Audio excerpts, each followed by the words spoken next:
سب نے اپنی اپنی قبر میں جانا ہے۔ دوسروں کے گناہوں اور عیبوں کا شور مچا کے اپنے اعمال کا وزن بڑھانے سے بہتر ہے ہم اپنی زبان کی ڈائٹنگ کی طرف توجہ دیں۔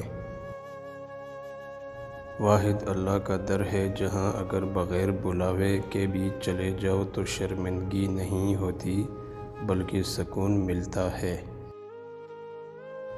تو پھر تم اپنی طرف آنے والی تکلیفوں کو اپنے گناہوں کی سزا مت سمجھنا۔ میرا اللہ بہت رحیم ہے، وہ بدلے نہیں لیا کرتا۔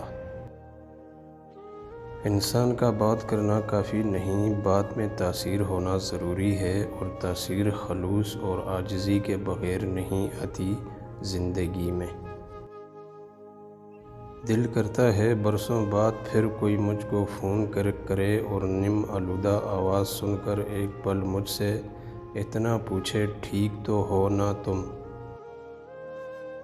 تھوڑا مختلف ہے لیکن اتنا بھی پیچیدہ نہیں مزاج ہمارا۔ جو سمجھ گیا تو پھر خلوص ٹھہرے، جو نہ سمجھا تو مغرور ٹھہرے۔